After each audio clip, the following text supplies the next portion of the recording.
Hello, everybody. Welcome to the studio this evening. And tonight we're going to paint this beautiful bird here. Love painting birds, love painting hawks, raptors, whatever they are. I love painting them. I don't know why I like painting birds so much, but I think it's that you can impart so much personality or so much energy into those the look of the bird. It's something that we all see every day. It's something that it is what it is. If the proportions aren't exactly right, it doesn't matter. There's a little room for error here. There's a little room for artist interpretation there. Kenya is here. Hello, Kenya. Welcome. Let's see. The paper that I'm using today is my Bao professional grade artist watercolor paper, 140 pound cold pressed paper. I'll talk about this later if anybody wants to talk about that. My paints over here on my right hand side, which are badly out of their little frame. These are my M-gram paints, the ones I dearly love so much. Right over here, I think. There we go. Those are the colors that I use. That scrolls around the palette that way. If you have questions about the colors, I am happy to answer anything. I'm going to pick up a brush here. What am I using? I'm using my King Art brushes. I love these brushes. They may not be the highest priced brushes in the world. They're synthetic brushes. They kind of work for me. I've gotten used to them so much. I really love these brushes. Actually, this one's too big. I'm going to start with a bit of a smaller brush today. This is a size 4. And instead of starting with the body, I'm going to start with his beak up here. And I have this my camera kind of set back a little bit. So Kenya, anybody else who's here, if you are having a hard time seeing, let me know.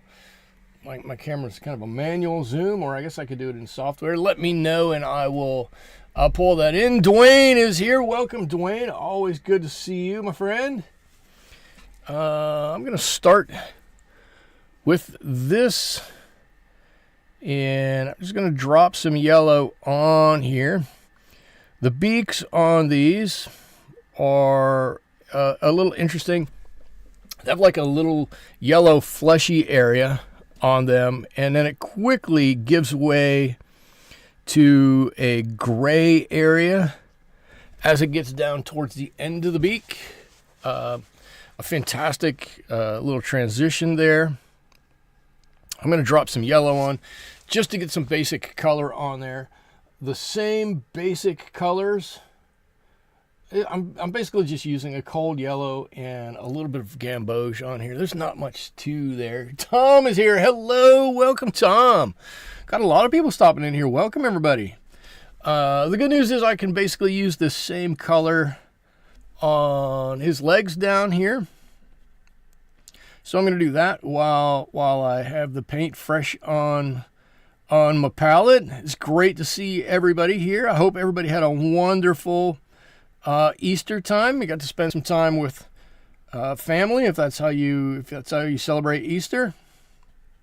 I had an interesting time. My wife bought some giant peeps, and when I say giant, they're not candy peeps. They are plastic peeps filled up with air and water. Water in the base, I should say. I had a fun time trying to blow those up, but they're 4 feet tall, and they have a water base in there, and I don't know what they weigh, 3 or 4 pounds a piece, but 4 feet tall and 2 feet around. It's really something. Sudike is here too. Welcome, Sudike. Welcome. It's great to see some old friendly faces in here. Not that the faces are old, the friends are old. The friendships are old. How's that? That's a better way to say it. Let's see. I'm going to because I'm going to do this in a couple of different colors. You'll see what I get into kind of modeled up here. This is more the rock. Oh my Lord. The dead tree branch that is on down here is a bit more monotone in color.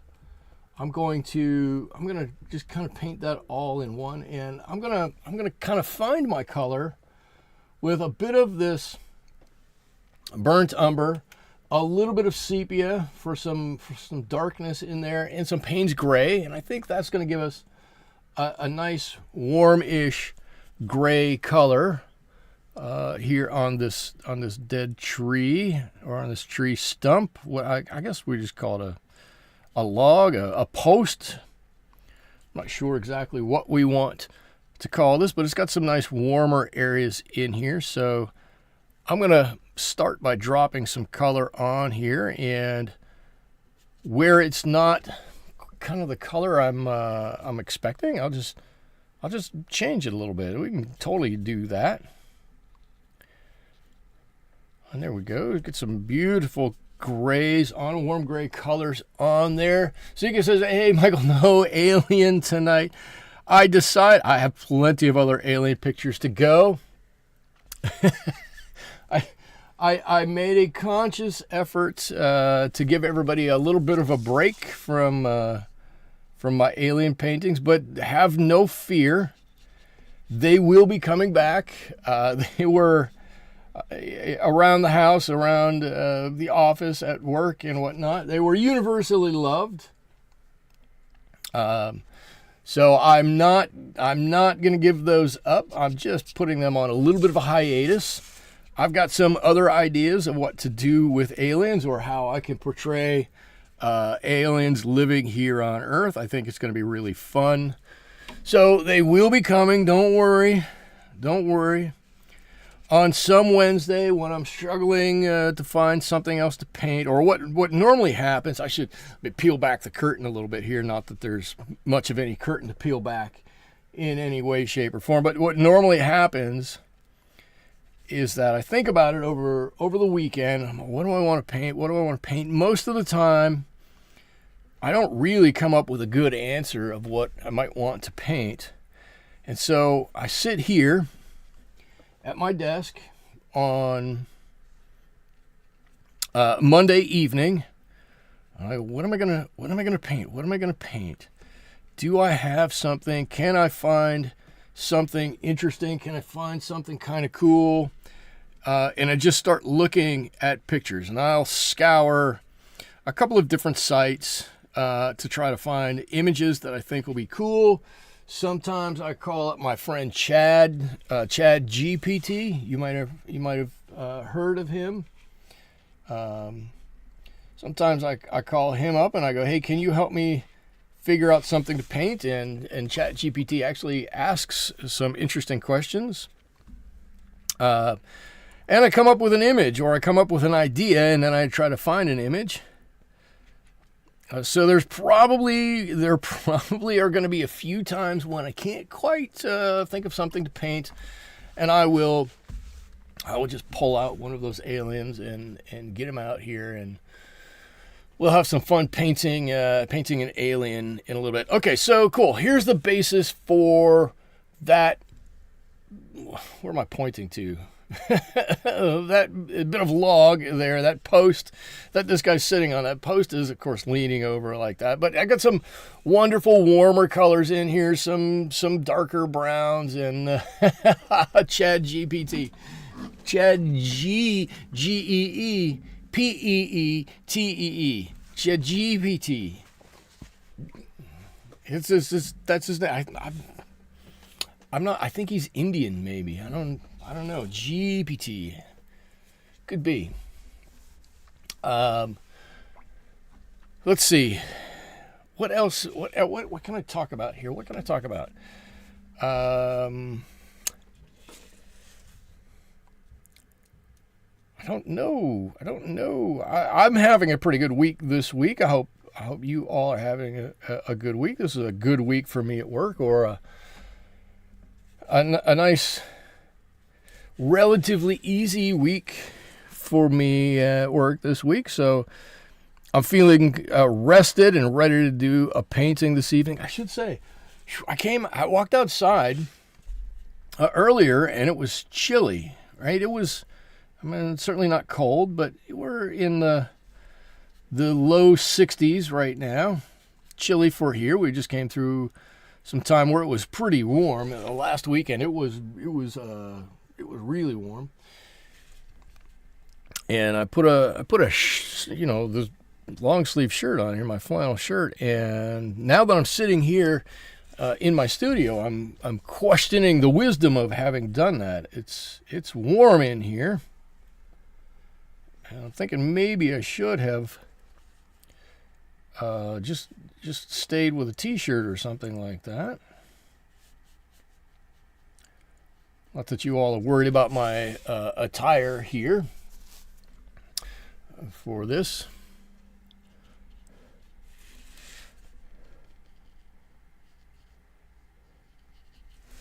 So I'm just going to drop in some basic color here. As you can tell, this bird is brown. Many of the raptors have just this earthy brown color.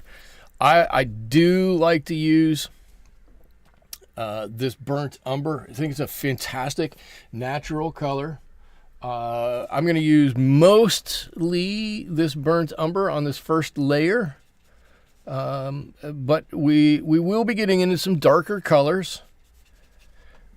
Right, as we put on another layer, as we move down the bird here, this layer of feathers right there, that's pretty much where that burnt umber comes to an end, or this reddish brown comes to an end. And I want to make sure I drop in just some color in here.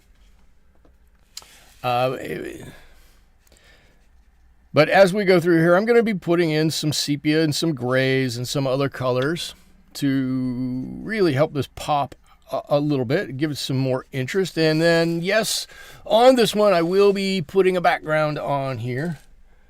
Everybody, I don't know if everybody will rejoice about that or not. Sometimes it's a good thing. Sometimes it's kind of interesting watching me put a background on a painting, but we'll make it work somehow. Just going to drop a little bit of color in on a couple of places around here. I'm not, and those of you who've been here before, which I think is everybody right now. I don't know who all is watching, but I'm pretty sure it's most of you. You know, I'm not trying to duplicate that. I'm trying to pay homage to that. And sometimes that means not following what that is setting down for me, and sometimes it does mean following it a little bit more closely. In this instance, I'm going to probably not follow that too strictly and have a little fun with painting this. I think I've done enough of these bird paintings that I have a pretty good idea as I'm painting along to them what I want it to look like, what I want it to end up looking like. And so I'm usually pretty good at going along and making it look that way. Not always. Let's see. Sadika says temp went up to 66 degrees here near Chicago. I don't want to hear that. I mean, I'm happy to hear that. My parents are going to be going back to West Michigan, which is not too far from Chicago weather, here in a month or so. I'd love for them to go back to some nice, warm, sunny Midwestern weather, but if they got to go back into some cooler weather, then so be it. They wanted nicer weather. They should have stayed out here in the West a little bit further. That's the way I think of it. I don't know if it's true. There's some beautiful weather back there, but I'm just going to put some spots on here, and I'm gonna leave these be a little. Well, I say I'm going to leave them be a little bit. I'm going to mess with them a little bit. Let's see. Kenya says, I usually paint my background first. I almost never paint my background first. Kenya, we should have a conversation about that. Why do you paint your... I'm generally asking, I'm not saying my way is right or anything. I'm genuinely asking, why do you paint your background first? Because I have almost never, I will do it from time to time, but almost never paint my background first. As a practice, I've never embraced it, and I don't quite understand why so many people do that. Okay, so this is what I've moved into now, right? Are the lighter feathers on the underside of this hawk, sitting underneath, and a little bit of yellow ochre, again a little bit of this burnt umber, so it doesn't get, so I don't know, so it dulls out that yellowishness just a little bit. I don't want too much of that. You like to paint back to front. You like to paint back to front. And okay, I get that. Can I ask, or how about this? I'm gonna ask. Did you start painting back to front from the beginning, or is the back to front something that you picked up later, or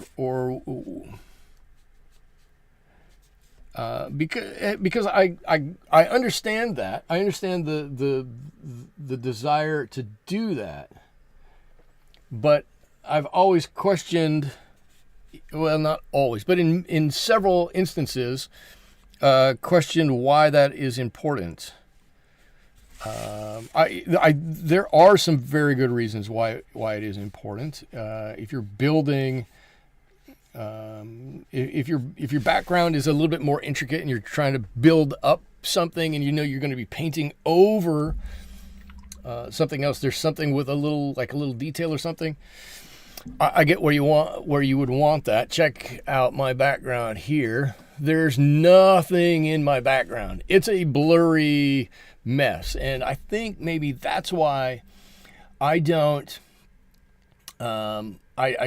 bother with the background first, is because my thinking is always I'm happy to leave the background white because I want the subject of the painting, in this case, the bird on the stump here, to be the subject. I don't want the viewer's eyes to be bothered by anything around it, and somebody go, oh, that's a cool bird. Wait, hold on, you got something going on over here. So from my perspective, my philosophy, that's kind of where I sit with that. But I guess I do understand. You want to start back here, and then you don't want a hard edge. You can bleed that down, and then you can put your hard edge on top of that and bleed it down and come forward, and put your hard edge on top and bleed it down and come forward. Then you build up layer upon layer upon layer, and it pushes that background further back. I guess I can see that. Sunika says, I saw someone paint the background and shadows first.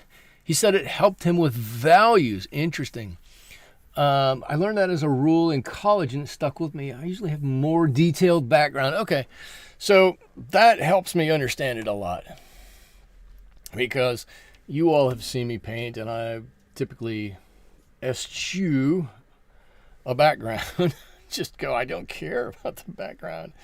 The reason why is because I don't care about the background. To me, the background is background. It's like background noise. It doesn't need to be there. The painter's algorithm. But yes, I get if you're starting and you're doing a background, and probably if it's watercolors, then I'm going to guess it started with landscape painting. And I can see in landscape, you want to have a sky back there. And then maybe you can do a little bit down here, but then you got to put something in front of the sky, where there's a hill or a mountain or something in front of the sky. And then there's usually something at the base of that hill, and it comes up just over the top of that hill. And so I guess I can see where you would want to stack that up and up and up and up like that. I'm still going to say it's probably not for me, but I don't do too many. And maybe that's one of the reasons why I struggle with, landscape painting. It's because I do it wrong. I do it my own way, and I probably make it a bit harder for myself. That's okay. It's interesting. I love the thought process, though, and I'm certainly not one to try to say everybody should change and paint the way I do, because my way is my way is kind of my way. And it's not for everybody, and that's okay too. All right, so I'm gonna while the bird is wet here, while it's drying off, and I don't think it's gonna take too long to dry, as it's pretty warm in here, and honestly, I am considering taking off my flannel here.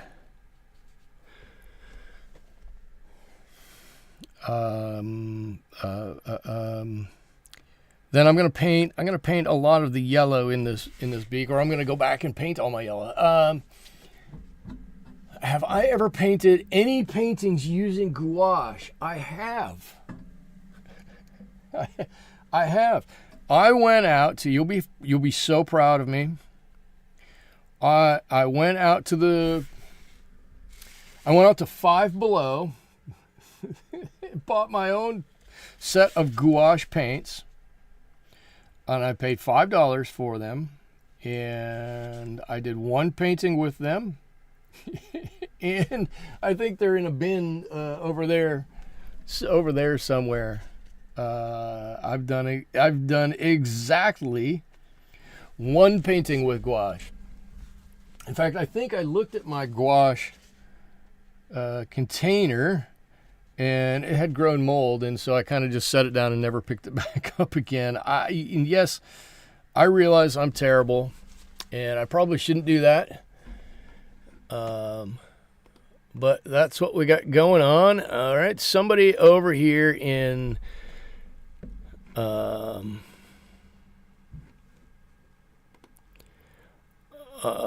should say we are in broadcasting on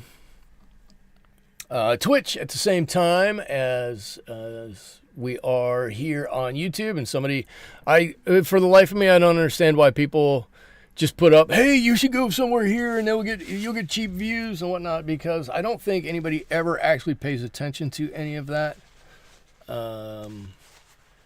I don't understand it. It just makes people annoyed, and yeah, I don't get it. So we'll just block him or her, whoever that is, and they'll be gone. But that's what you saw down at the bottom there was a friend over there from Twitch. Telling it over, I guess it came in right about there, didn't it? Let me take a look over here and see. Ooh, those are nice legs. Let me take a look over here, see if I can find that gouache real quick. Give me 30 seconds, maybe less. I'll try to talk while I'm looking. I think I don't have it right. Oh, I got it. It's over here.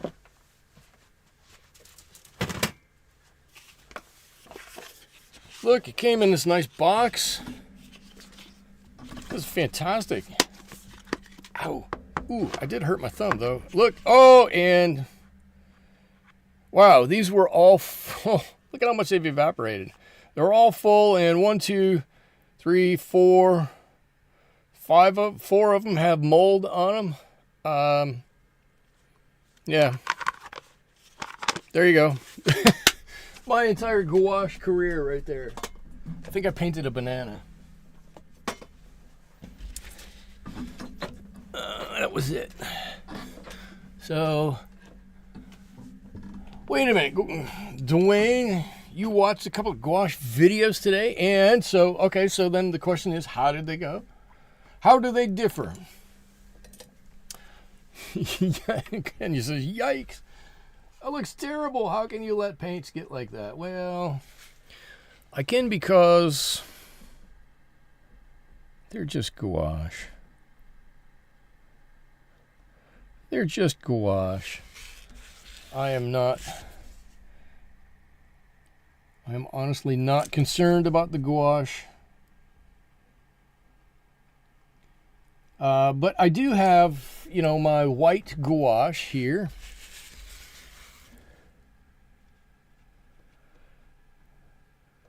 Trying to be very careful not to get into the yellow that I just painted here.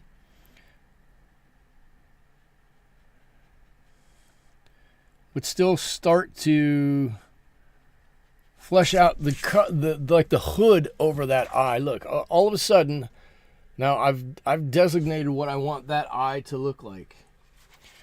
It's not quite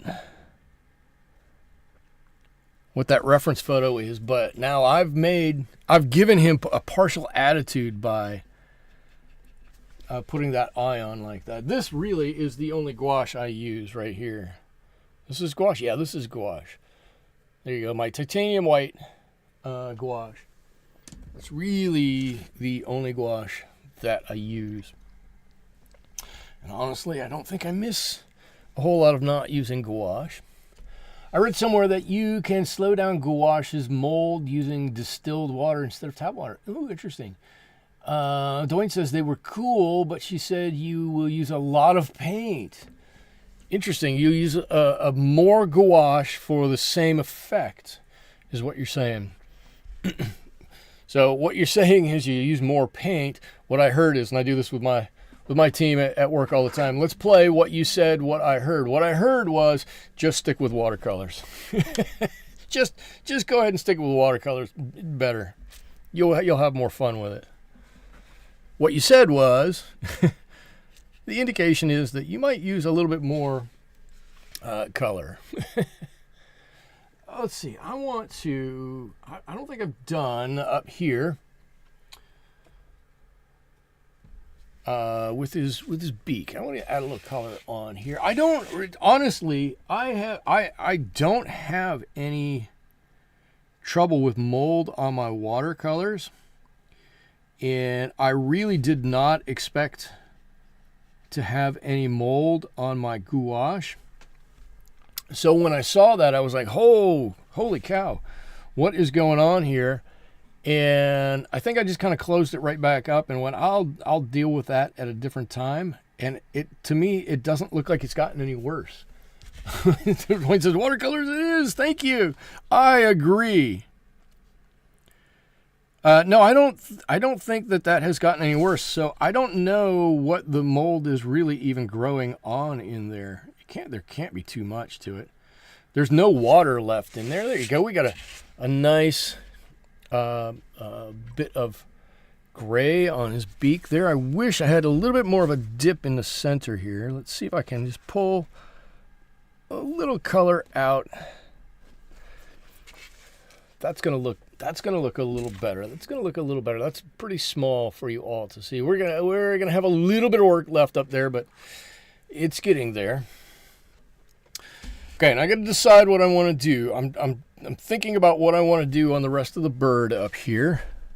Now I've got a little bit of a back run. How did that happen? You're not allowed to do that. No, go away, go away, go away, go away. Okay, all right, you're okay now. I've seen some, Studiake says, I've seen some gouache videos, and the paintings look almost like some oil paintings. So I do know that gouache is a pretty versatile thing, and it probably looked a lot like oil paintings because it could be so layering, right? The opaqueness of it lends itself to look very much like oil, or more like oil, I guess I should say, than watercolors do. I'm going to drop just a little bit. I don't even know what this red that was on my palette is here. I'm going to put a little bit of this brown, this burnt umber in it, and it looks to me like there's just a little bit of this reddish color underneath this wing. I'm going to put that on, and I'm going to pull that out and give that a little place. Give it just a little something on my painting here. We're going to go over some of that, but that's going to help just with a little bit of color definition, maybe. Let's say it that way. It's going to add a little bit of interest into here to have a little different color. And there's a lot of these reddish tones all over this bird. A lot of these reddish tones. So the fact that we've got a few here is okay with me. Like underneath here, underneath here, it's way too thick. All right. There's some red underneath here. Let's let that come down. Some red on those feathers. I feel like I need to pull you guys in a little bit more. I feel like I should pull you in. Like you need to be in here closer to me a little bit, because you probably can't quite see enough. This is a bigger picture. It's a bigger piece of paper. Let's say it that way. It's a bigger piece of paper, thus necessitating, if I want to get the whole thing in, I got to move the camera back a little bit. Here, this is my manual zoom, so I'm going to manually zoom this in a little bit. And I'm going to try to keep the image. That makes it a little bit bigger, a little bit easier for you all to see, I think. And I'm going to try to keep what I'm doing right in the middle here. And hopefully you all can see this pretty well. So what have we established? I don't watch gouache paintings. I watch watercolor paintings. I'd watch my own, but they're terrible. I have to live through the first time. I'm not watching them again. Let's see. Let's do this. He's got a few, like,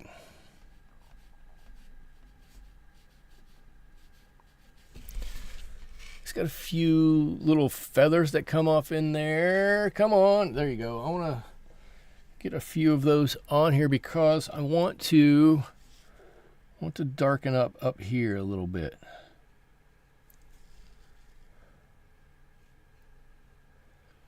So when I paint a bird, here's one thing that I want to talk about. When I paint a bird, part of the issue for me is, how do I paint this bird without getting rid of these cool areas where I've got these different colors? Right? I've got some darker, like sepia tones in here. I've got these lighter browns in there. There really are some of these kind of red tones in there. I want to get all of these colors in here.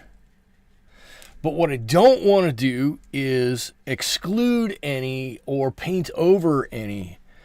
And one of the tricks is then to make sure that you have a little bit of lighter area in between some of these, or a correspondingly extra dark layer in between some of these, because that's, you know, that light next to dark, the difference in value, that's kind of where a lot of interest is going to come from. It's going to give you your paintings a lot of life, a lot of movement. And we need to keep as much of that going in these paintings as possible.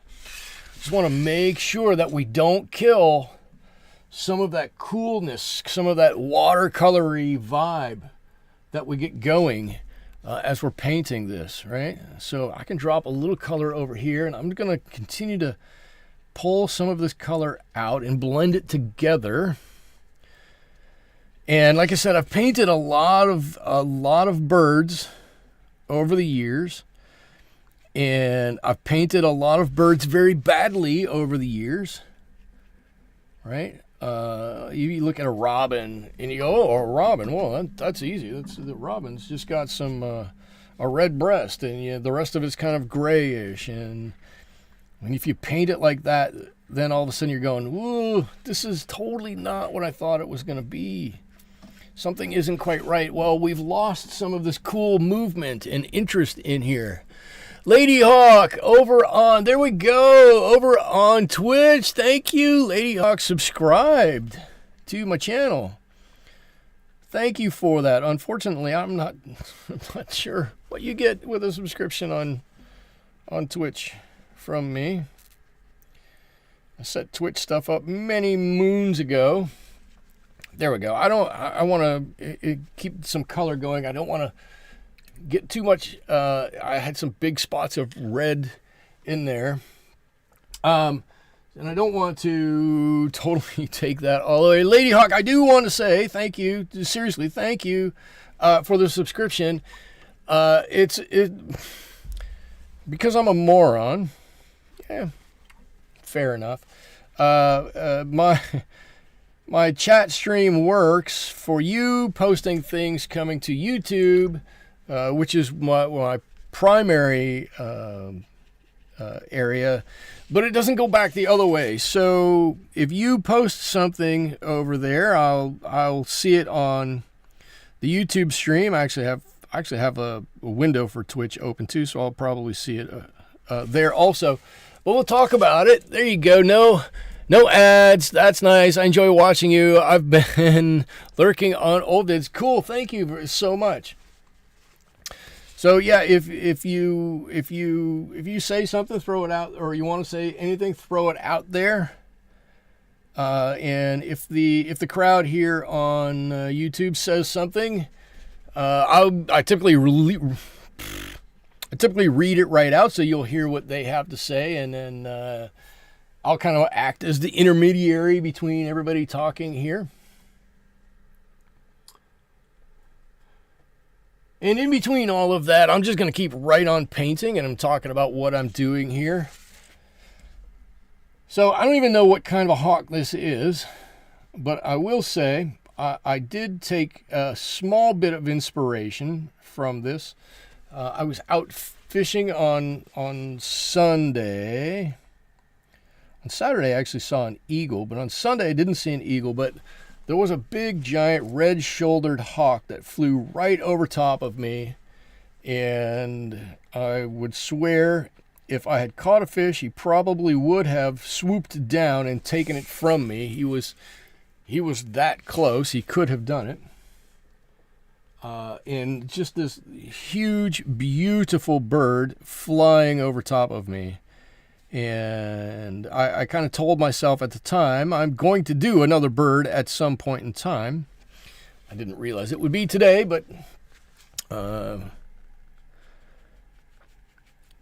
knew I would get back into painting a bird at some point in time. Okay, so I'm trying very hard to get a nice, nicely blended area here, but not take away. And this is one of the things that I think is important.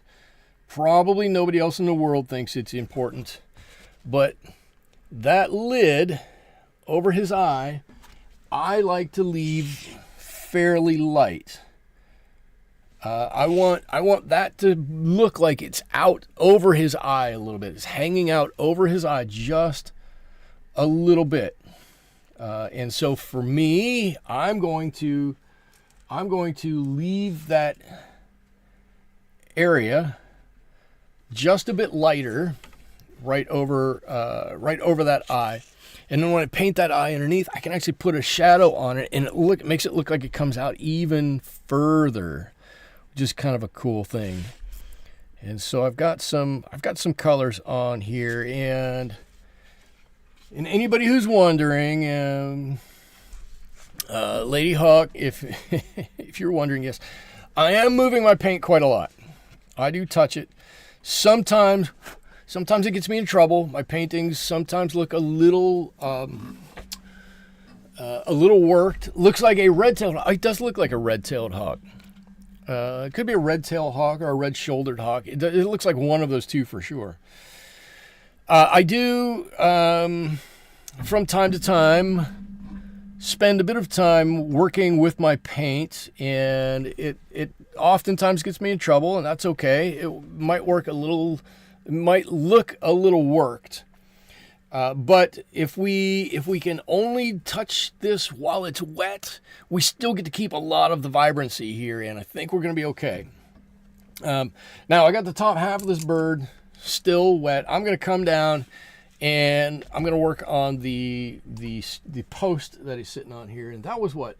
That was some Payne's Gray. I think that's what's in this tray. So some Payne's Gray here. Yeah, this is close. And I want to give this some roundness, right? I'm letting the whole top dry up here. I need to give this some roundness, and I need to keep it in that same color profile that we had, which is some of that Payne's Gray and some of this warm brown color, right? When I think about this, I'm just imagining this old post. It's been out here, this guy's on the edge of a lake or on the edge of a field anyways. Some farmer or some such has come out and put these posts up to mark as a fence, right? It's an old fence post. Let's call it what it is. It's an old fence post. It's sitting out here, and maybe the fence has fallen off the top part or something. We can't really see it. That doesn't matter. That's okay. But this guy's sitting on it. He's looking out, trying to find a bit of food somewhere. He was just out on a hunting trip, and now he's sitting down, maybe he's taking a little break right here on this old post. Well, this post has been out here for 30 years, 40 years, a long time. The farmer hasn't been out to fix it, or whoever the landholder is hasn't been out to fix it. It's not really going anywhere. It's just going to be here for a long, long time. And it's got that aged kind of color. It started life as this really bright piece of wood, and it was really nice. Maybe there's even a little bit of green in some of this. Come on, let me get my cobalt green going here. Maybe just a little touch of some green growing in here in a couple of places, or maybe there's some darker cracks in here that necessitate a little bit more blue color on here. And so this old thing has been here for a long time. Like I said, it started with this wonderful fresh, vibrant color. It's just been put it in the ground. And now after 30, 40 years, this old post is gotten a little faded, really faded. Look at it, it's really faded out here. It's seen better days. It's been neglected. It's spent, 20 winters in the wind and in the rain and in the snow here. It's had a hard life, and it's showing. And so we just want to make sure we honor that, or we make sure that we can see that in what we're in how we paint it here. I do. I think that is more of a Bob Ross-ism for me, if I can say it like that.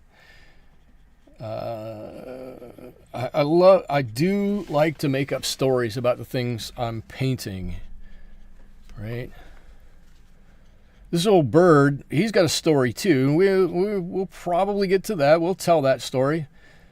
But right now, this is the story of this old piece of wood here. And if I'm looking at it right now, I think it's got a fantastic look to it.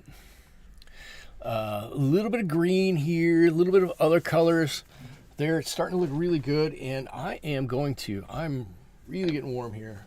I'm going to take this off. Don't make fun of me. I got my Bigfoot shirt on. So...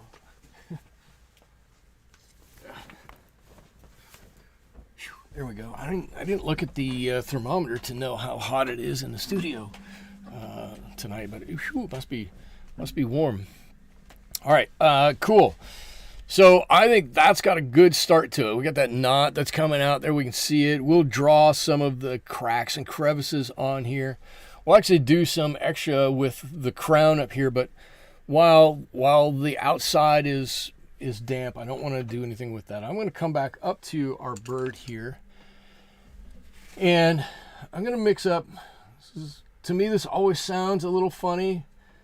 I'm going to get some yellow ochre and just a touch of the ultramarine blue.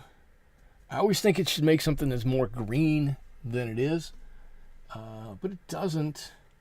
I could probably alternately do something with a little bit of this Payne's gray. That's got quite a bit of blue in it too.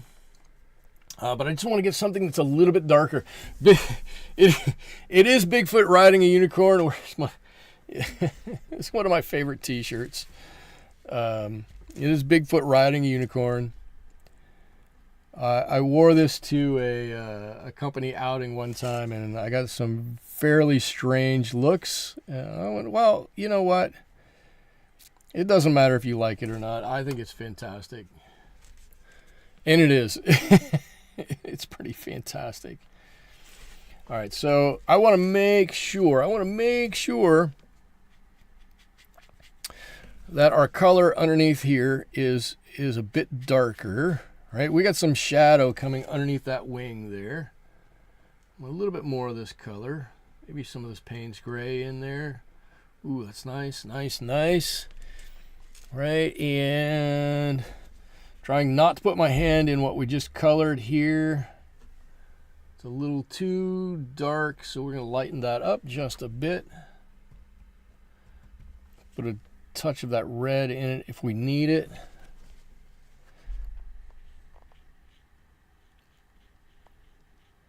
All right, we got some shadow coming down here.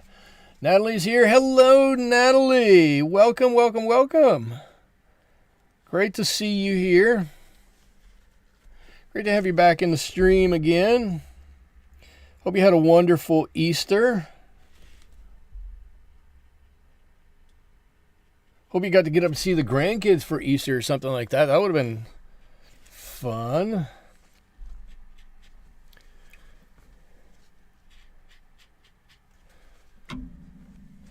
So I'm just blending this out. One thing I want to make sure I do, I've got a feather right here, and I don't really want to go over top of that feather. So I'm just kind of going out around everything else. And all I'm trying to do is separate this part from this part. Just one layer. Let's separate that. Let's get it a little bit darker. I'm not worried about too much else.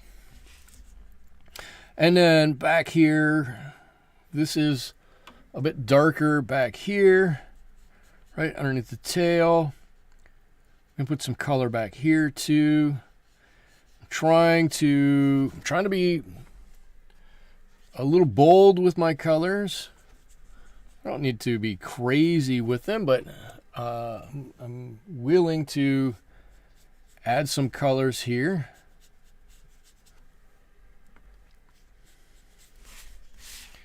There we are.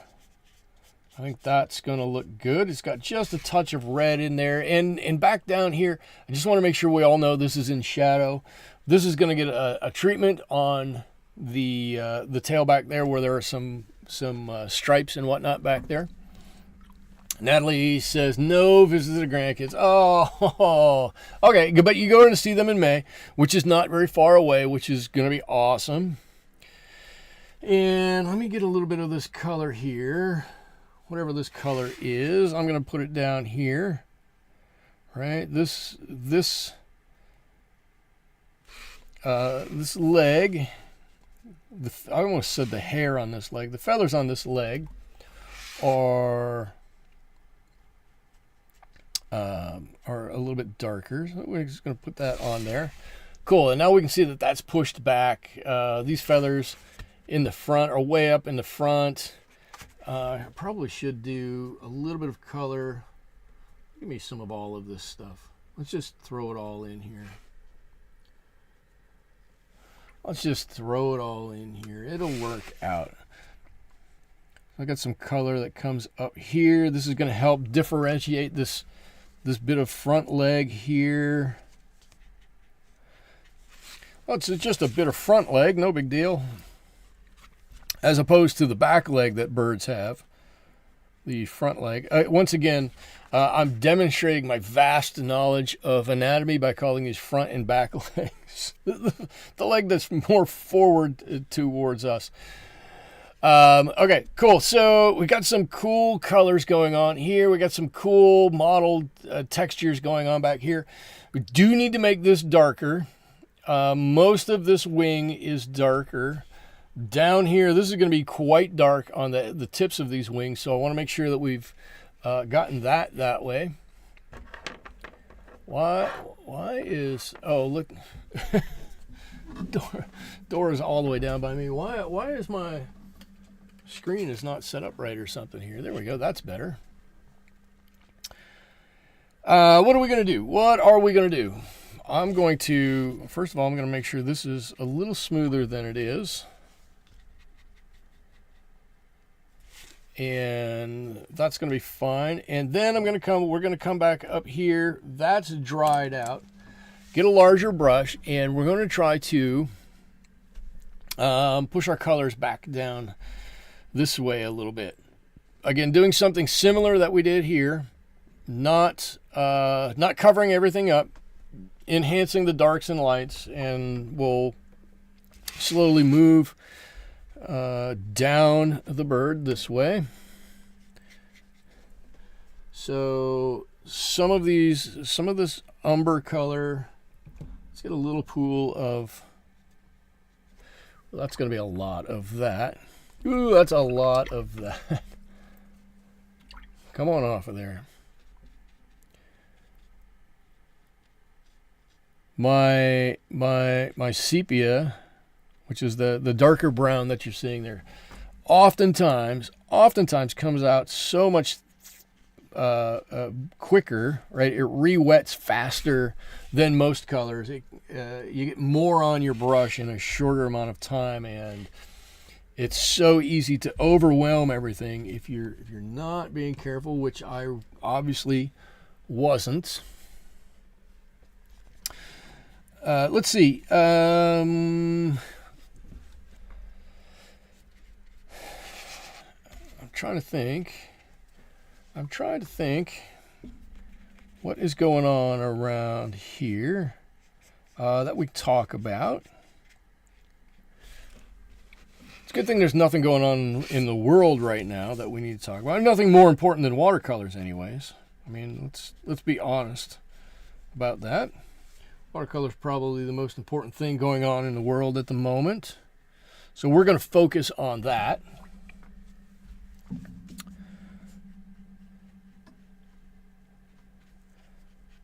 Let's see. Everybody knows that I work at a university here in California, or I guess maybe not everybody knows. It's not a secret or anything. I work at a university here, and this is open house weekend here. This is a big weekend for the university.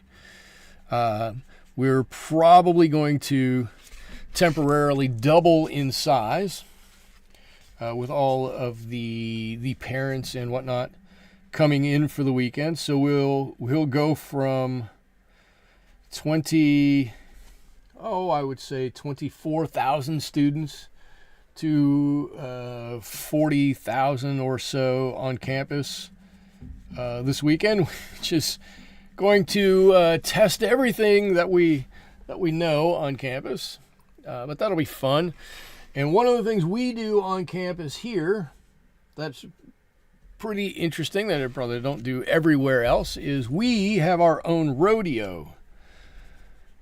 So this is rodeo weekend, which is kind of a cool thing. I'm not going, but they are covering the football stadium floor and filling it with dirt. And they're going to hold the rodeo in the football stadium for the first time, I think, in our history, which is kind of a cool thing.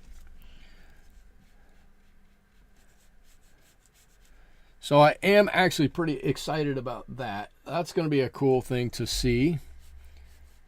I hope that we're going to be able to pull that off.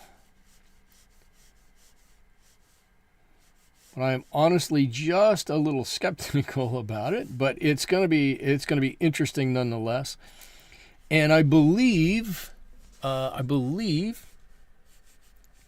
we also are going to have a tractor pull this weekend, which is another thing that's kind of cool that not every university is going to have on their campus, a tractor pull. So, show of hands, how many people have ever gone to a tractor pull? I've gone many times. I love a good tractor pull. It's going to sound a little funny, but my mother is the one who got me involved in or interested in tractor pulls. My dad seemingly didn't have any interest, wasn't ever really curious about it. My mother, growing up in very rural Ohio, my mother would get us tickets every year to the county fair and make sure that we had great seats in the bleachers so that we could go and see the tractor pull every summer because she really wanted to see the tractor pulls. And so after coming up quite deaf, that I've learned to love tractor pulls. Lady Hawk says we have a local fair with tractor pulls, lawnmower racing. Wow, in Rhode Island. There you go. So lawnmower racing, I have not seen. That would be hysterical. That would be pretty cool to see. I've not seen that. But yeah, I missed the county fair. My county here has a county fair. My county here has a county fair, so I can go and see the county fair. But the county fair here where I live is 40 miles inland. And in July, it's in August. So it's about 10,000 degrees there. And I've gone once. Lady Hawk says it's very funny and fun. It is both. It's great. I think everybody should go and do see a tractor pull, or do something like that. Whether that be a tractor pull, whether it be a lawnmower race, whether it be whatever, right? Lean into some of those fun things. Some of them are really hysterical. And I don't know. I don't know. I like to lean into the odd things like that. I just think they're fun. They're a fun thing to see and to do. So Natalie says, I worked at county fairgrounds for a few years, and the tractor pull was a big event. Yeah. We had truck pulls and horse pulls too, and and demolition derby. Oh my gosh, I forgot all about demolition derbies. Yes, demolition derbies are pretty spectacular. Demolition. How do I forget about demolition derbies? That shouldn't be allowed. Okay, I'm looking. I'm trying to think of what I need to do here to keep this moving forward. The whole back of this bird is a little bit damp, and so I can't touch the back. I'm to the point where it's dry enough. I can't do anything that's going to touch it, which means I can't do anything down here. So I'm gonna come down. I'm gonna work on our post here again. I'm just gonna drop in some color here. Right, if you see a lot of white in here, it's okay. It's all right. It's fine. It's fine. I've got a few talons drawn in here that probably, in fact, I can put a little bit. I'm going to put a little bit of blue underneath here just to give the indication of a little bit of shadow. Not that I know you all. I'm not necessarily a big fan of blue for shadows, but sometimes it works. Sometimes it does work. But I'm going to get a little bit of color in here, and I was thinking what I was going to do. I think I'm not going to do it. What I was going to do, I'll just let you know what I was thinking, and then you can say I'm glad you didn't do that. I was going to make a really dark edge on the top here where they met together, so you can see where that cap came together, looking like a threat to my baby chickens. All right, Lady Hawk. All right, we got if you got chickens, we got to have a chicken conversation here. How many chickens and what breeds of chickens do you have? I have chickens. Oh, and the next question: are your chickens pets, or are your chickens farm animals, for lack of a better word? Because my chickens are most definitely pets, and I have an update on my pets. For those of you who were not here last week, I announced that Cha-Cha has hurt her leg and is not feeling well. And I feel a little badly, but Cha-Cha and Frida, because their sisters are now kind of quarantined from everybody else. And not that I want them to be quarantined because she's sick or anything, but because if I don't, Blueberry is going to try to attack any weakness in there, and she'll literally just jump right on the top of them. And I don't want that to happen. I would rather Cha-Cha and Frida be a little sad that they're locked in the little coop all by themselves for a week or so while Cha-Cha recovers, and then come back out and be fully healthy, rather than the other side of that, which is to be out and about and have Blueberry not be very nice to them, and then I'll have to get upset at everybody, and we don't want that. We want everybody to get along and have happy chickens. So my chickens are, of course, everybody here on YouTube, or I think everybody on YouTube, everybody who's here knows Cha-Cha and Frida. My two newest ones are Brahmas. They're buff Brahmas, and they're fantastic. Let's see, 9 adult Easter eggers and 12 that I got half price at Tractor Supply on February 3rd. 3 Goldens, 3 black, and 3 brown. I forgot their breeds already. Oh, pets with benefits. There you go. 4 of each. Okay, 4 of each. I got to go to Tractor Supply this weekend and see the baby chicks, and it was fantastic. I just stayed there for like 20 minutes just staring at them. Mine are most definitely pets, and they will always be pets. In fact, with Cha-Cha feeling a little under the weather. I'm just going to say it like that. She's a little under the weather and not feeling well. My wife has threatened to take her to the vet. And I went, okay, I'm fine with you taking Cha-Cha to the vet, but realize we are looking at a... I can't math today, in Texas. We are looking at a vet bill, like of $700,000 to $800,000 to take Cha-Cha to the vet. And I know that she's your favorite chicken, but we did only pay $35 for her.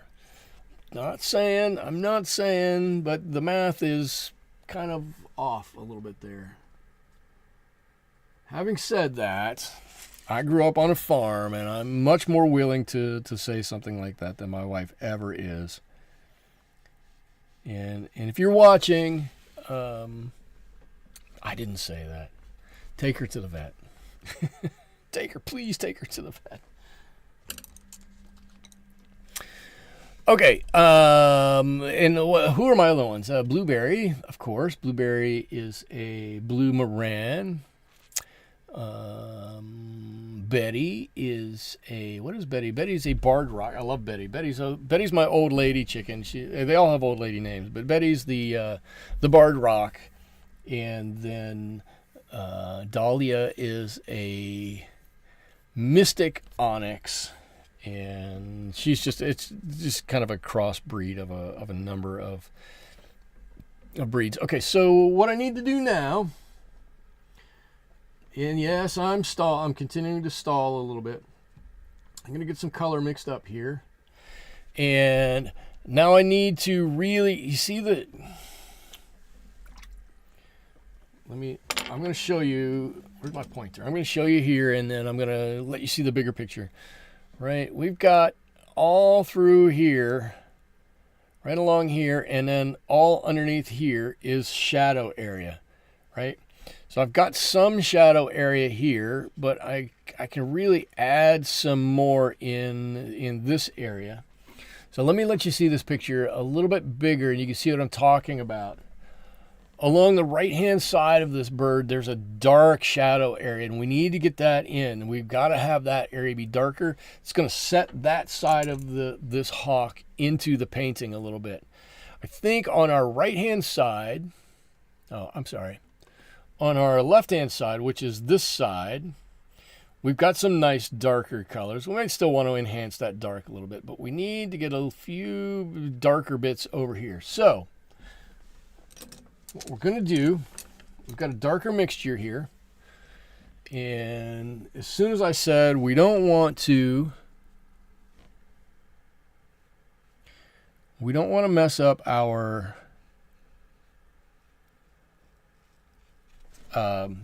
beautiful color underneath here, and now you're seeing me go over top of it, and we're kind of messing up that beautiful color, but I'm trying not to by adding some of the appropriate color in there. Who else is still doing taxes?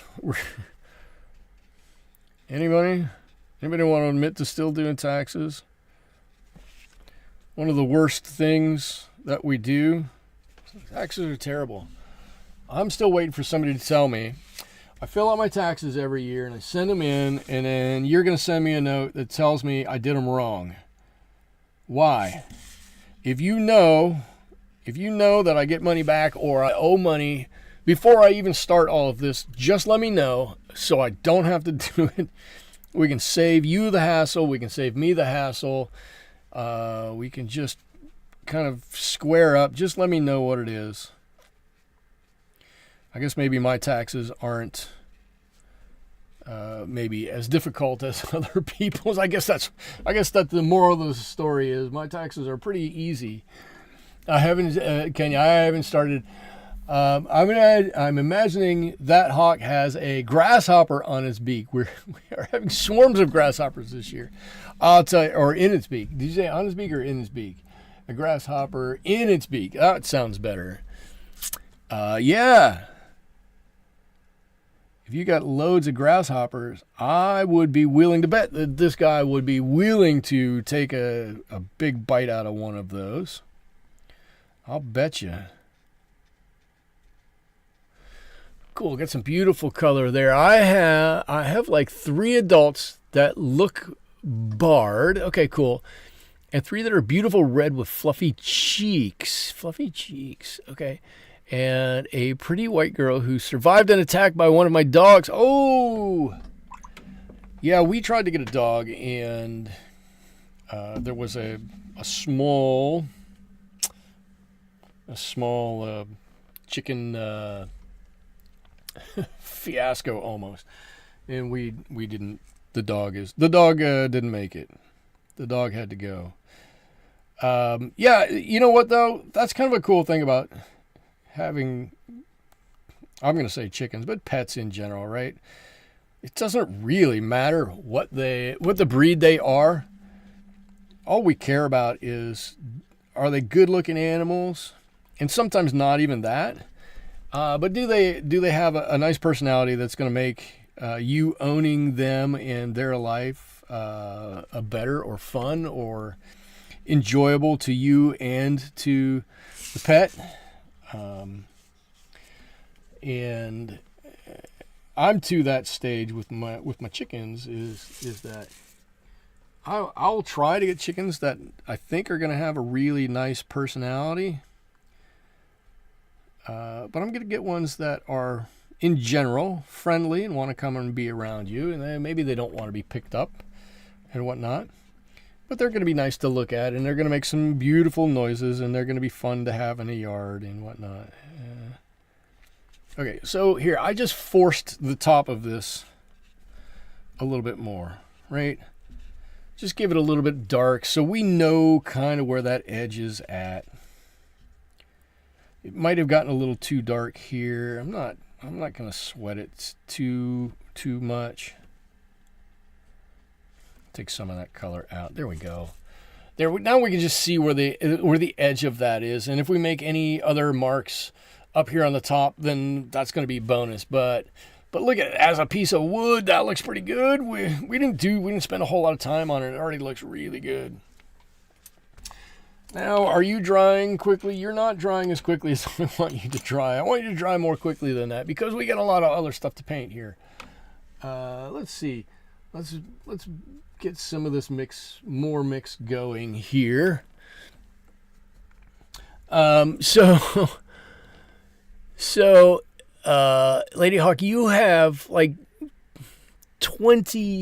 over 20 chickens. That's impressive. I have a brindle boxer. Ooh, I love brindle colored dogs. I have a brindle boxer. She was so goofy. You loved her to death. Oh, pets are so much fun. Pets are so much fun. Oh my. Why everybody doesn't have pets, I don't understand. I mean, okay, allergies aside and stuff like that, but for those of us who had pets who have really touched our lives, they make life, I don't want to say they make life worth living, but they add such a dimension to your life, and it's so good. Yeah, only supposed to have 6. Only supposed to have 6, and you got 20. I'm not complaining about. I'm not gonna rat you out. I'm with you. We were originally gonna have 2.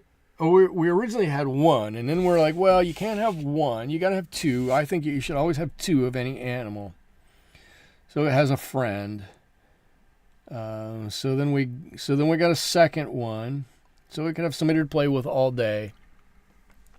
And then we decided, well, really what we should do is have a rotation of them so that we always have, 2 young ones and 2 old ones. So then when the young ones, our original younger ones got old, then we got 2 new ones. And so then we had 4. And then it turned into, well, you got to have 5 because what if something happens to one of them? You want to make sure you have at least 4. So then our 1 went to 2, which went to 4, which is at 5 now. And pretty soon, I think we're going to be at 6. And then I'll be living in out in the chicken coop with the chickens. My wife will kick me out for having so many chickens. Ziggy says, I prefer horses and dogs to people. They're probably a lot nicer. Sometimes people are not always super nice. We sometimes we as a species excel at not being overly nice to people, and I'm continually baffled at that too. Let's see, I'm going to make this feather here a nice big dark one right here, right on the edge here. Right. That's going to be a nice boundary. That nice dark, like I just imagine this being a nice big dark flight feather right here.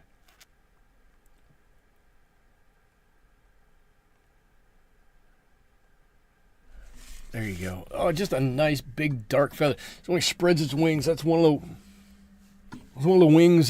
That's one of the feathers on the front that really makes that the fore edge of that wing look so cool. And because there's one there, I'm gonna put one here. Two. Right there.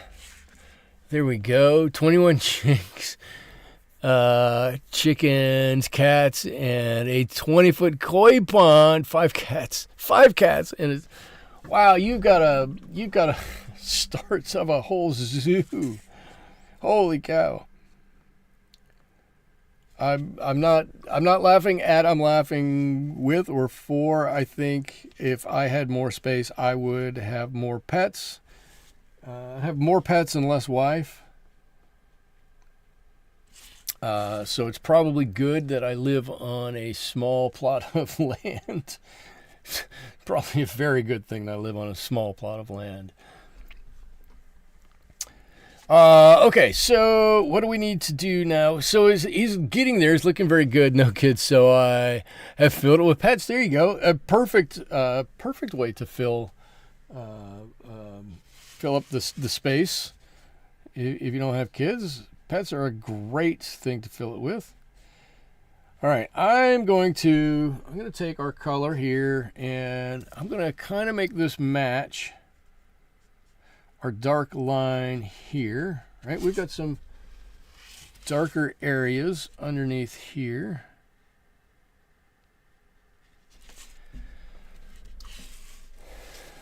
Come on, color. Do I have enough color? I must have enough color under here. This is going to be good. And then we're going to blend that edge out. And if some of this gets over there and starts to blend or run together, that's okay. We'll live with that. Okay, cool. Look, that looks good. Now we've got that little area. See, there was some actual yellow in there. What's our color? Something like this. I don't know. Something like that. And we'll put a little bit of that red in there too. And then this is going to come down on this back leg a little bit. I don't want to have totally disparate colors in here. Colors that don't run and touch each other. I do very much like painting in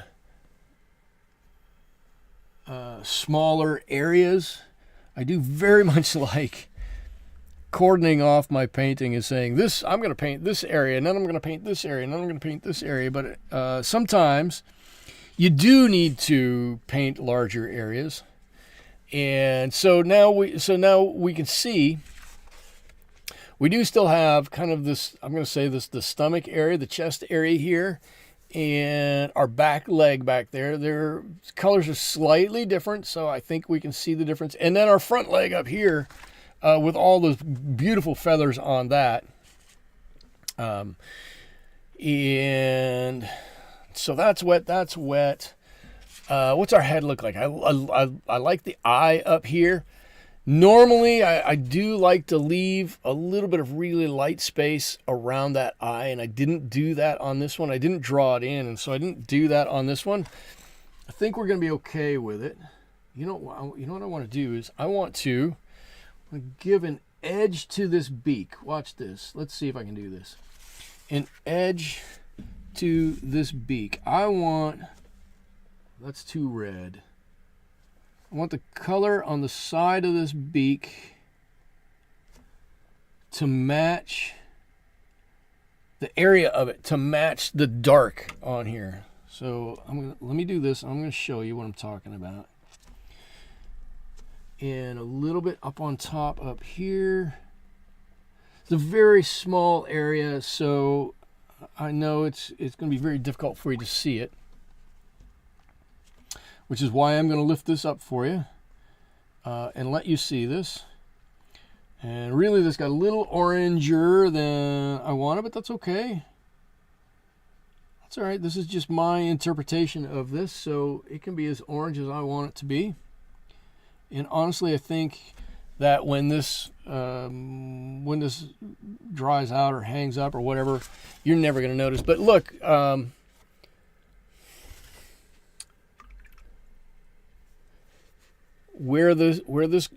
what can I touch? Where this gray comes up, I want that darker color to extend all the way to the back of his beak. And where it comes up here on the top, I want it to be a little darker up there, because I want that white highlight. I know it's not much.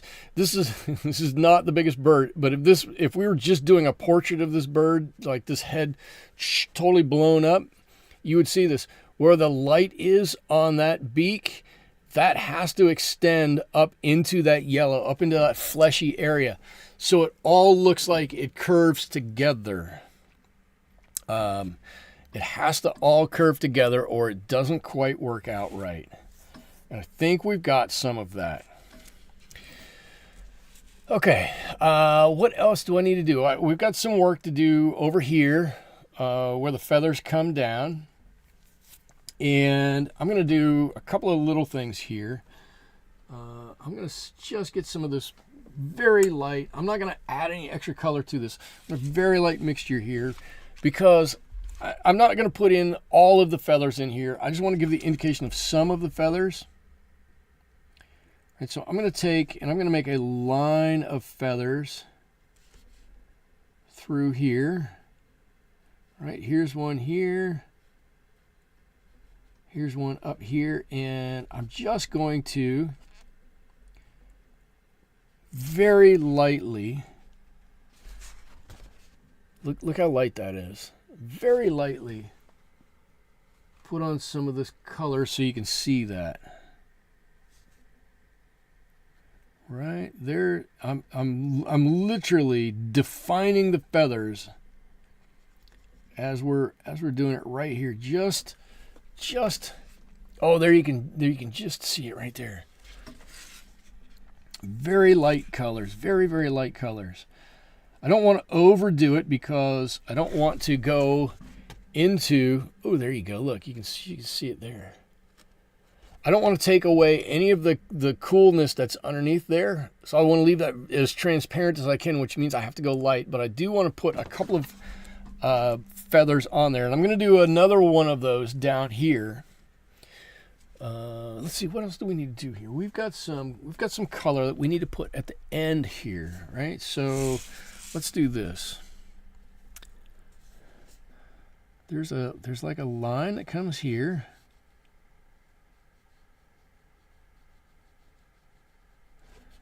And is there one in the middle? There's a little one in the middle here. And then a line of color on this side. That goes right back to the end of the tail. And I just kind of reshaped the tail because I think it needed it just ever so slightly. But look, oh, okay, all of a sudden, now we've got something on the tail there. Looks good, looks good. We've got a couple of marks up here. Very light. Very light. I don't want to actually even put these right across from each other.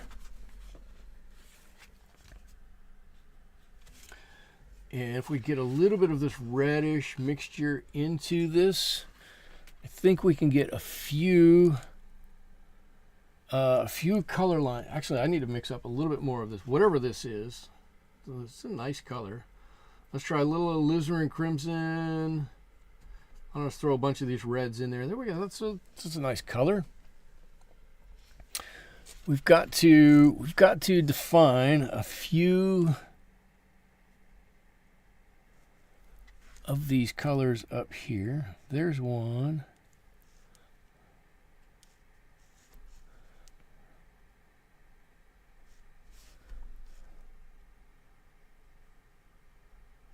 And again, this doesn't have to be perfect. There's nothing about this that I would say is in any way, shape, or form perfect, right? You all know me. You all know my stance on perfect. Perfect is a construct designed to make you miserable. So I don't like perfect. So if I say this isn't perfect, it's because it's not perfect. It's never going to be perfect. It's going to pay homage to this bird. It's going to give this bird some life and some interest. And that's what we want. And I'm going to count on Mother Nature being as perfect as it needs to be in order to help finish this painting.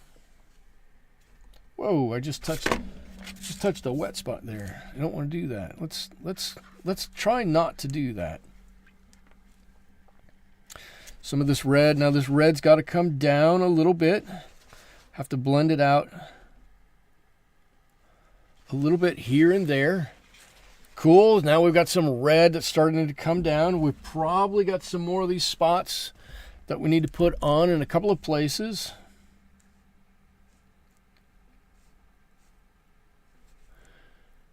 If we can.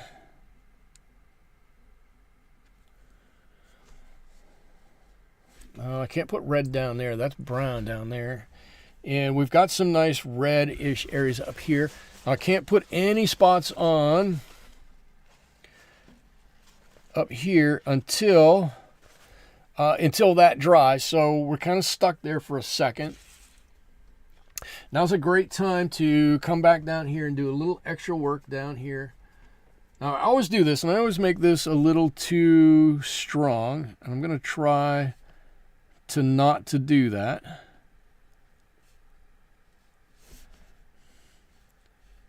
But so many times these little cracks in the wood that are here, I end up making very strong, and then I regret it. And I'm like, how do I get some of that out of there? That was more than what I really wanted to see in there. Right, and of course, not all of these cracks are going to come down and go anywhere. Some of them are going to come down a little bit further than others. I don't want to add, too much to anything up here. What I do want to do is think about the form of this. Think about the shape that this is. Right? Is there anything we need to demonstrate here that would help this stand out a little bit more? I don't know, maybe not. These subtle cracks in the wood really will help with that. Maybe there's a few more up here, and like I said, not all of these need to be cracks. Maybe there's just a little river of something here or there at the top. Look at that. It helps it a little bit. Actually, we could have pushed this even further, made this darker and darker on the sides. Now that I'm looking at it, it looks a little too flat to me. But I like the look. I'm not poo-pooing the look. I like the look, but I'm thinking maybe it wasn't quite strong enough even then. All right, I'm going to strengthen up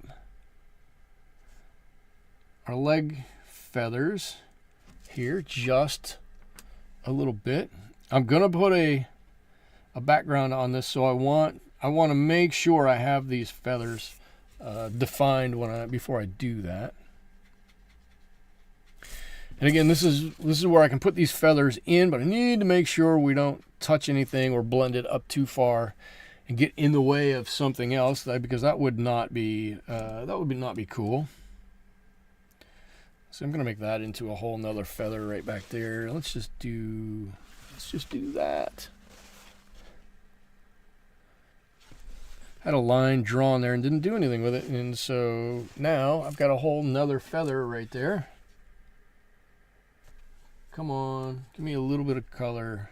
Just drop a little color in there. There we go. Cool. The bird, I think the bird is coming out. It's starting to come together. Right? I think it's starting to look good. It's starting to look good. Does everybody else think it looks good? Anybody else think it looks good? This is normally Liza's thing to do. If you would, and you're here and you like this, give a thumbs. I'm not even sure where the thumbs up. It's down in that corner. I'm poking myself. If it's down in that corner, give a thumbs up. If you like the video, it would really help me out. It'll get me going. And for Lady Hawk over on Twitch, I mean, you've already subscribed, which is fantastic. I'm not asking you to do anything else, but I will say I tried last weekend, didn't make it. I'm going to try this weekend to be on Twitch. I've got a couple of things that I'm trying to finish up. There you go. Look, you can see that extra wing right there, or the extra feathers right there. It just kind of touched in something. It didn't, what it is, it's not that important. It's there. Maybe I'll just darken up just a little bit of this wing up here. Just a tiny little bit of that wing. Maybe it didn't get quite dark enough. I've got a motorcycle I'm trying to finish up. I did finish up. I don't know if you all remember, I was painting a picture of some crows or some ravens sitting on a fence. I finished that painting up.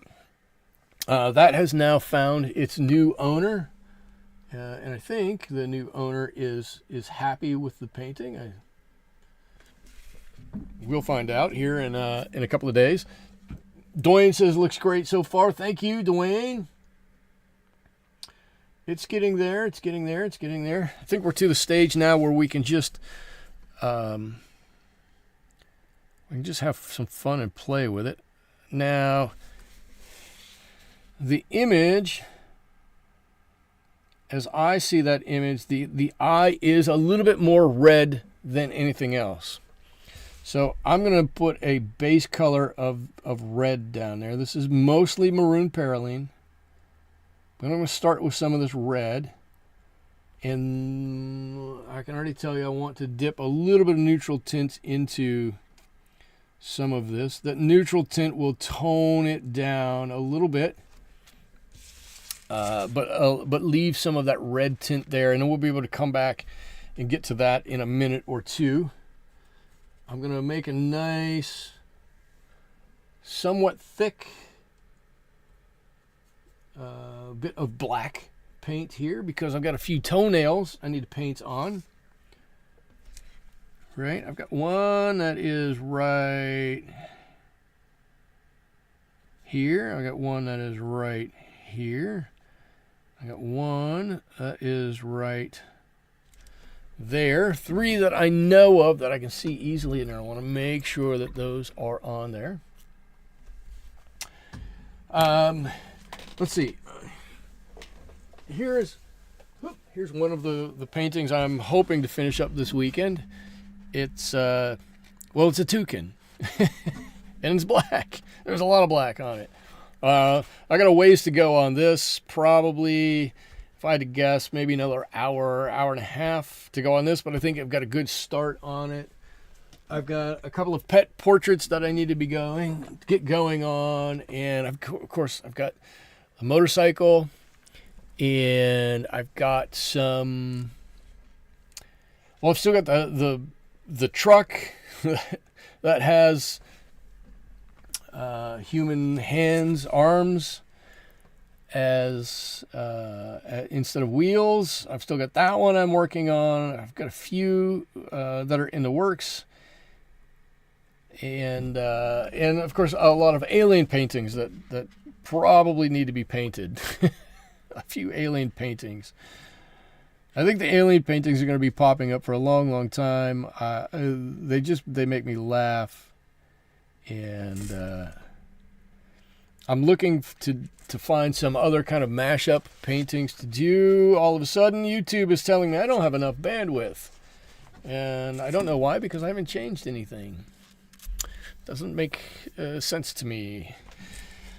But we need to move along to our...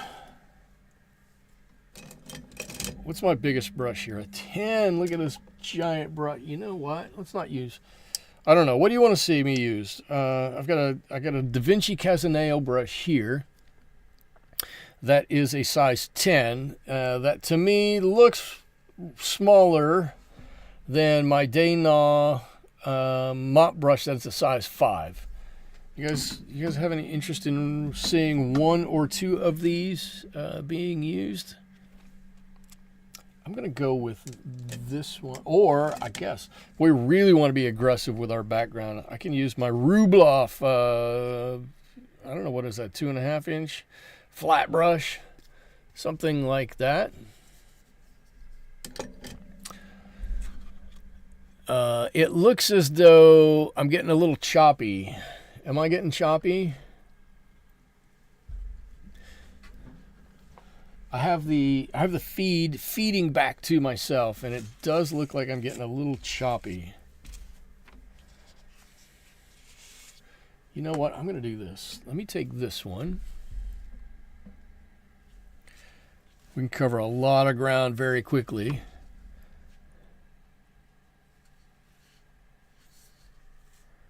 I'm going to get most of this wet.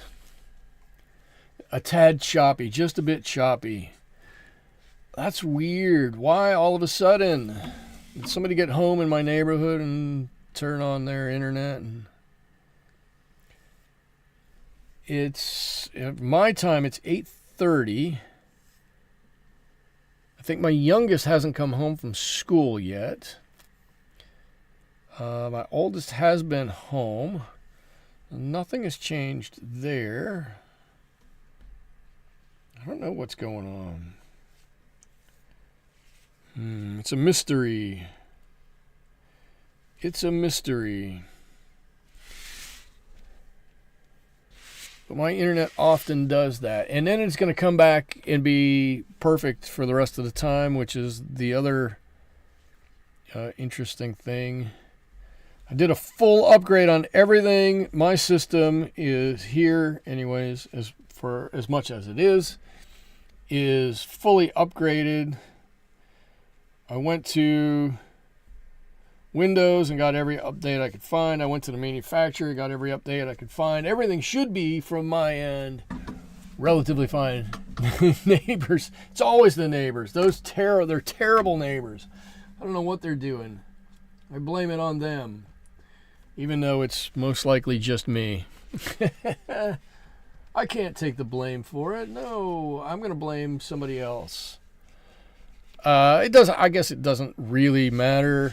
The issue is that we have the issue, and I don't want to have the issue. But we're going to keep going. I can't stop. Can't stop now.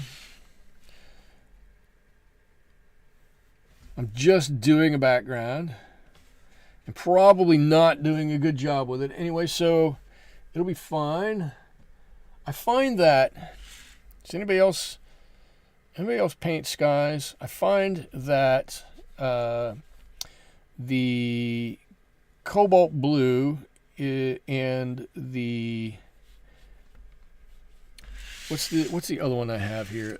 Cerulean blue oftentimes are just a bit lighter than I want. I don't know when I started caring what color they were, but they oftentimes are just a bit lighter than I want. And so I find myself actually dipping into my ultramarine just a bit to darken it up.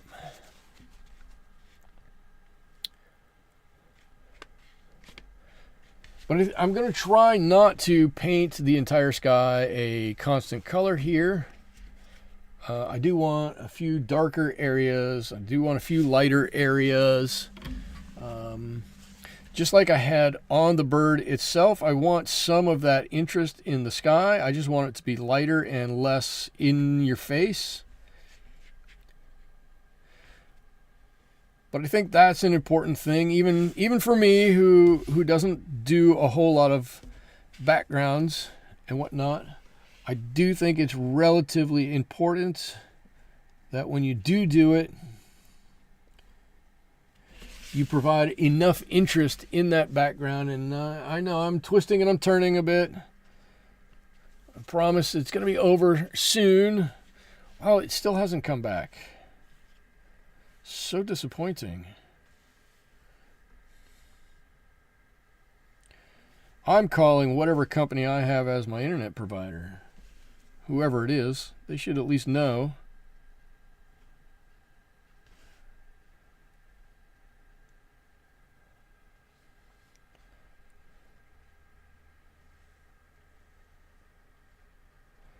That should tell you how invested I am in getting our internet. I don't even know who our provider is. I think it's Spectrum. I'm pretty sure it's Spectrum. All right, and down here towards the bottom, we can put in a little bit of this ochre down here. There could be some of this brown in it. It can come up a little bit. This last little bit is probably the easiest bit of it all. Right? Now I'm imagining this guy's he's probably not at a lake. I'm imagining something more desert-y. Right? He's out towards the desert. This is the background in much of desert west. Natalie, you might have a little something different to say about it, but where I live, there are quite a few brown areas during the summer months or into the fall, and green is not a color that we see too much of, but there we go. So got this guy. He's standing here on our post. Nice sunny day. I'm just trying to get some water out of here. There's a couple of really light white spots. I'm not really overly concerned with those, but there are puddles of water right next to it that I do want to make sure that I get to. And look, now he does look like he's standing outside. A little bit more now.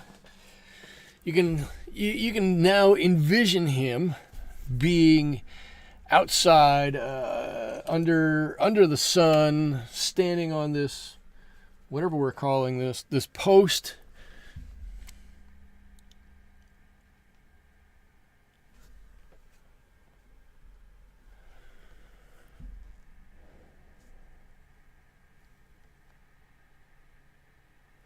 We've got a few. Did I just snap back into place?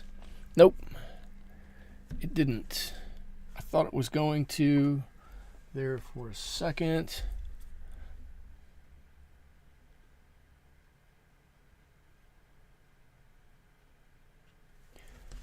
Where I live, everything goes from brown to green in about a week. The Midwest is strange like that. Studike, you are correct. The Midwest is interesting. I wouldn't say strange. I'd say interesting like that. Having lived in the Midwest for quite a while, the change of seasons often happen quite abruptly. One day it's 35, and the next day it's 75, and The next day it's raining incessantly and you're wondering what happened. Winter was here a minute ago and now it's gone, and we're trying to figure everything out. I need to look at this guy. Let me pull this up real quick. How much of a pupil does he have in there? Can anybody see? He's got a little bit of a pupil from what I can see.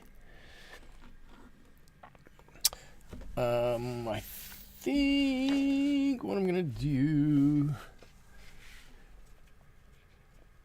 is I'm going to mix a little bit of the neutrals I have left over on my neutral corner here with my black. I don't want a solid black in there.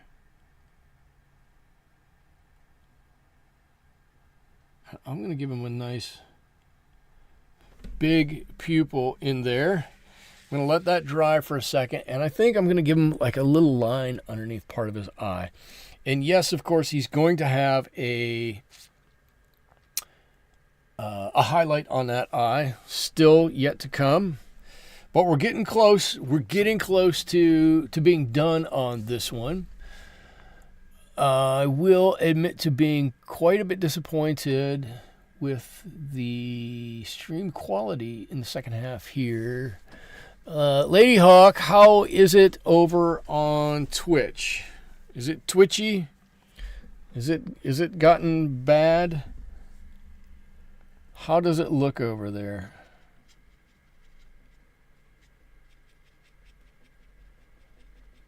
I imagine it's the same feed, but surprisingly, sometimes it's a little different on each side. If you're still there, if you're not, that's fine. That's fine. Oh, I just pulled it up to look at it, and it's gotten a bit twitchy, but it says the stream feed is excellent over there, which is interesting to me. We called daily extreme temperature changes pneumonia weather. CDK, that's funny. Pneumonia weather. Probably not too far off. There are some days. But you know what you have there, though, that we don't have out west, is you have those, what I call anticipation days, where it's been cold for a long time and you know it's going to warm up soon, and you just anticipate those super warm days coming in. It's everything you can do to prepare for those, because that first day when it gets to be warm, you want to do everything you can to be outside, and everybody goes outside. It's still twitchy in YouTube. It looks like my numbers have come up. My kilobits per second have come up, but I guess they're not coming up quite enough. But I'm like, why would it be? It's the same as I was before. Okay, I'm going to keep going. And we're drying out now a little bit. And I'm going to do just a little bit to highlight his eye. That's dry enough. And I'm just going to, and when I say highlight, I mean accentuate in this instance. I don't actually mean highlight. I just mean accentuate. He's got a little eyeliner there or something, right? A little something going on. It's okay. No judgment. It's all good. And I'm going to actually, give me just a touch of this blue in here. I'm going to actually try to sink this back in his eye a little bit more. And this is probably going to be a mistake, especially since everything, that's wet, that's wet, that's wet, and that's wet. But that's dry.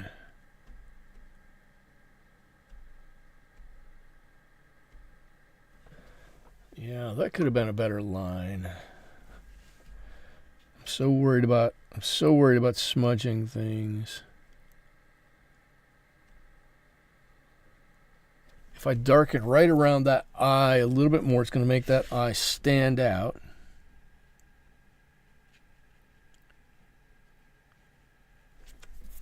And I should be able to do it without, ooh, that looks better. That does look better. I was going to say I should be able to do it without messing up too much else. There we go. So that little bit of dark, I think, makes that eye stand out just that little bit more.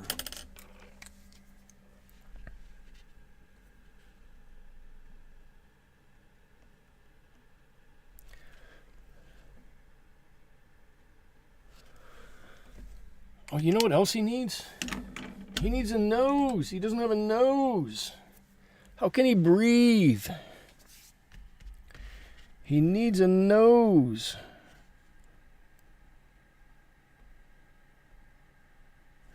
Right there.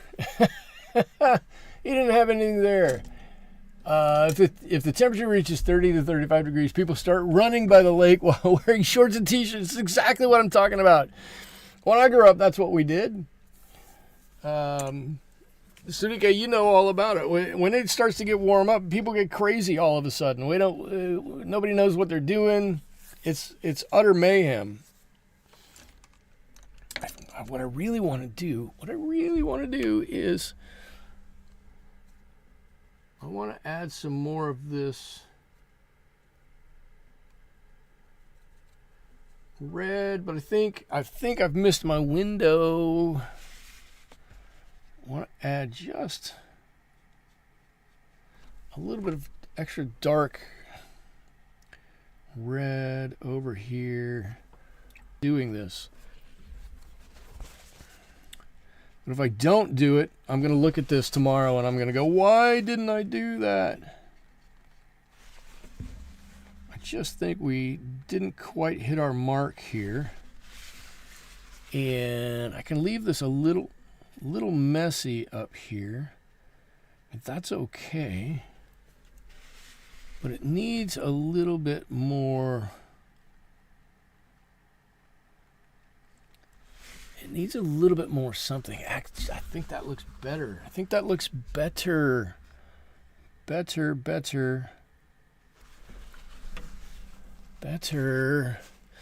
Stop being bad internet. Just everything stop being bad.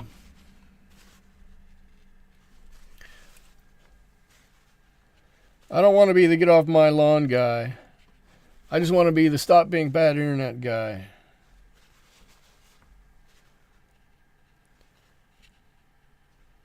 I don't even want to be like the T-Mobile guys. I just want it to be not be bad. Stop being twitchy. Got a little bit here to clean up in between legs. So we match that color a little bit. We're down to the part now where there's just little bits and pieces you might want to clean up. If you did, awesome. If you didn't do anything to clean it up, you know what? Nobody would ever know except for you the next time you look at it. So we're going to do a little bit of cleanup here. Because I don't think I can't not do a little bit of cleanup.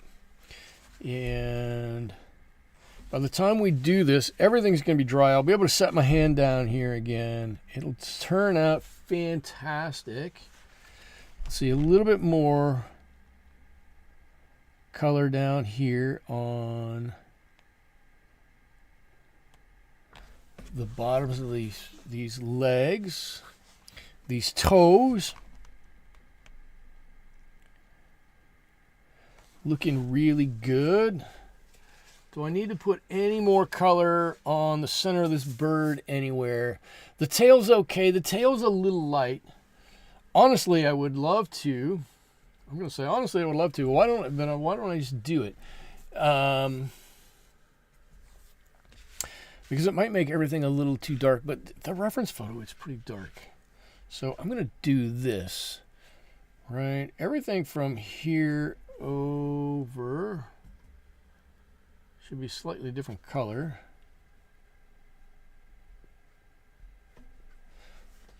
It's all going to get to be a shade darker. Whether it wants to be a shade darker or not, you all get to be a shade darker, and then we're gonna shade accordingly everywhere else. I'm gonna let this be my guide a little bit.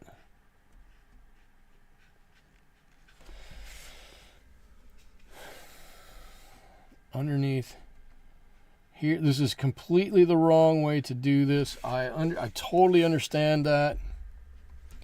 This is not the best way to do it, but I think it needs something. It looks to me a little flat through here, and I want to bring the color up just a little bit. That's all in deeper shade. That's all in deeper shade. That's probably still just ever so slightly damp. I'm probably gonna make that run a little bit. It's okay, we can get away with that. Cool, that's good, that's good. That's okay. Got a little bit of light here, got a little bit of light there. We can actually probably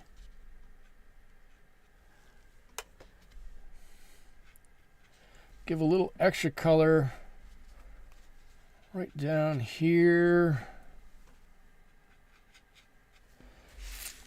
All right, that's probably better.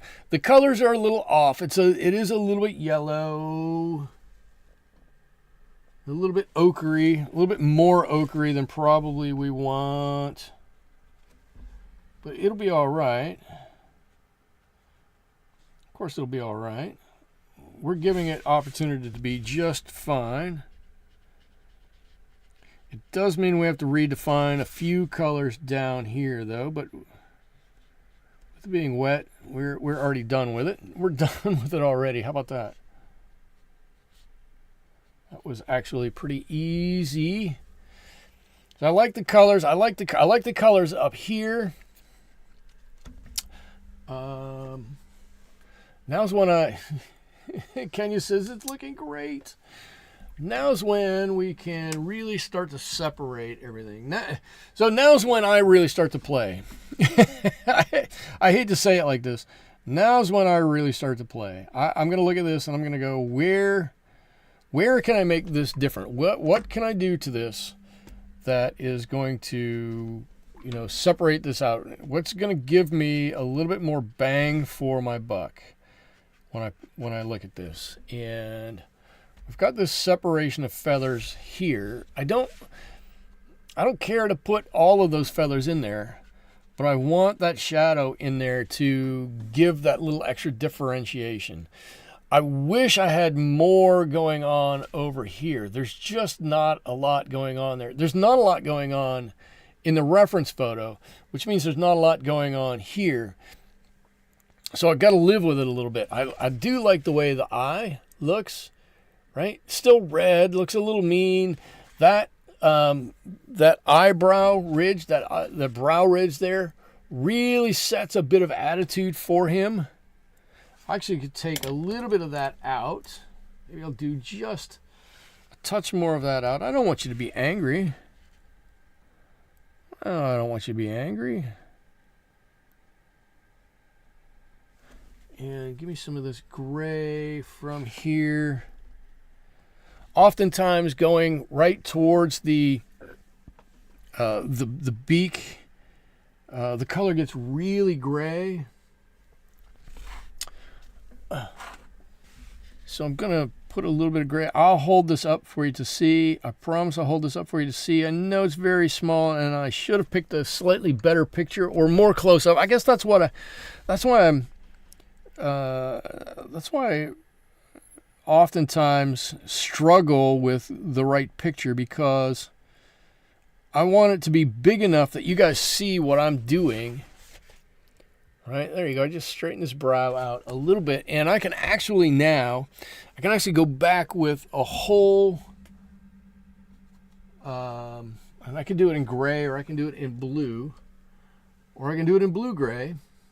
I can put a whole shadow right over his eye now, and it'll push the top of that eye right back in the socket. It looks a little flat right now. It's got the highlight on there, but as long as I stay above that highlight, I can do this. I can do this. We can do this. All right, let's do this. Ready? 1, 2, and 3. A line right across the top of it. It's a small line. Where are you at? There you go. Connects both sides, pushes that eye back a little bit. It's subtle, but it's there. It's subtle, but it is definitely there. And I think it helps. I really do. I think it helps. Now I want to put a couple of my spots back in here. My red, my brown, whatever this red. I'm still not sure what this red color was that we started with here, but a couple of the spots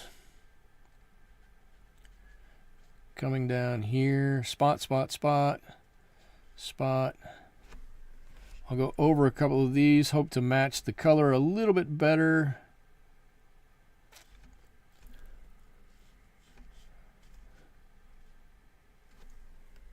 It was a little bit brown, more browner, a little bit more brown. Good, good, good. I'm liking it. I'm liking it. I think I might be talking myself into liking it, but I do. I like it. I think it's got a good look to it. My speed has gone down again. This is distressing. Okay, and I'm trying to think, is there anything else I really want to do with this before I put my name on it and call this one done? I think the answer is there's not a lot that I want to do to this. There's not a lot more I want to do with this, because I have the basic elements that I really want to have in here. Right? I've got this cool modeled area up here, and I love that. Right? Let's break this up by look. This area right here, it's got that cool watercolory look that you like. This area got that cool watercolory look that you like. That area up there sets the tone for everything. When you look at him, or when he looks at you, I guess he looks like he's looking straight at you. You get that he's looking at you. I like the area. I think this has gotten better as this has gotten a little jumbled in here and a little freer. I think that's gotten a little better. His tail is fine down here. And I do like the post. The post may not be perfect. Could have been darker here. Could have been much darker here. Maybe even, a third of the way over. This could have been darker. But this has enough interest, and this has enough, of that cool factor to it that you know exactly what it is when you look at it, and it's got some cool watercolory look to it too. All in all, I like it. I do wish I had gone a little lighter in here, pulled off a little better highlight. I could come back in and take some of this color out if I really wanted to, right? It's gotten a little yellow. Yeah, I don't want to do that. It's gotten a little yellow, but I don't think it takes away from anything. If you never saw that reference photo to see that these feathers were that white, you wouldn't care about it. You look at it and you go, that's an interesting looking bird. The best one I've ever painted, honestly, I don't think so, but it's got some coolness to it. It's got some interest to it. I do like it. I do want to change that one little area right there. One little area right there is bothering me. I do want to change that. And I'm going to see if I can change that right now, because it really is bothering me. I want this to come up here. I think we can do this real quickly without anybody knowing that wasn't supposed to be like that.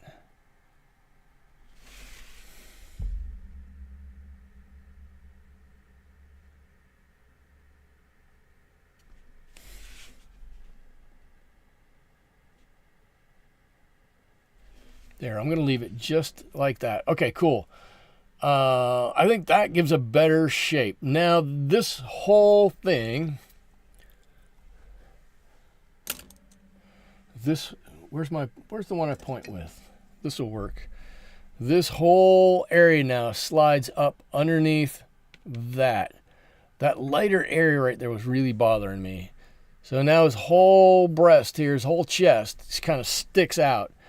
Now his chest or stomach area here is pushed back in behind his wing, which is behind that. And we have 3 layers instead of 4 layers that we had there before.